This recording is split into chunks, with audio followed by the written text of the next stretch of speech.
ভাত হয়ে গিয়েছে, পাকোড়াগুলো ভেজে নিব।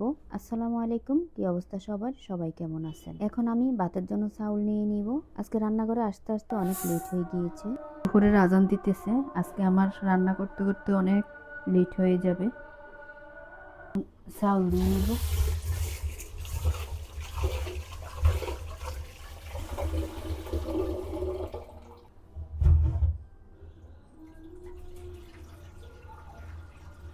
চাউল দেওয়া হয়ে গিয়েছে।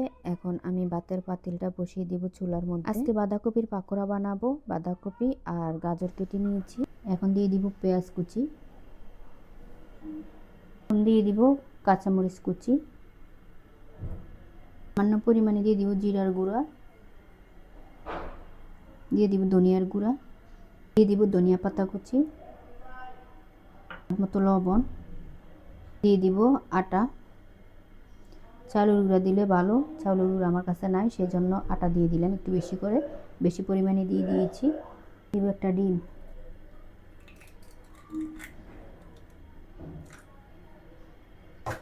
সব কিছু দিয়ে দিয়েছি। এখন সবগুলোকে একসাথে মাখিয়ে নিব।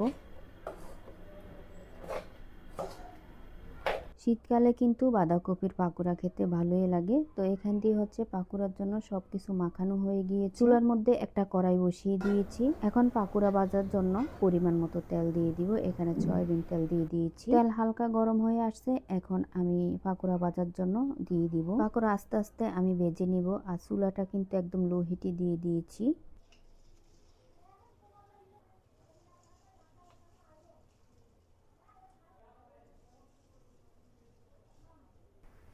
এখন পাকোড়া উল্টিয়ে দিব।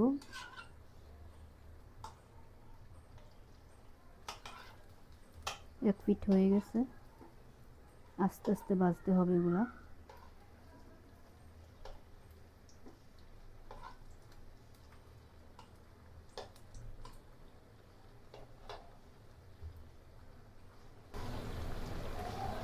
এখান দিয়ে ভাত হয়ে গেছে, ভাতের মার গেলে নিয়ে এখন ভাতের মারটা সরিয়ে নিব।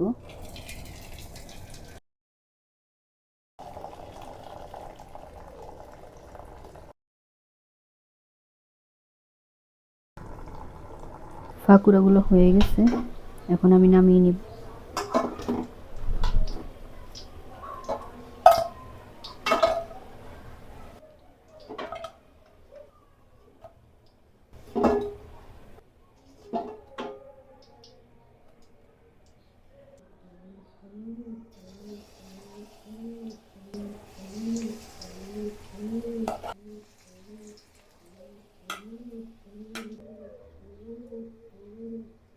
কপির পাকোড়াগুলো ভাজা হয়ে গেছে, একদম মুসমুসে হয়েছে।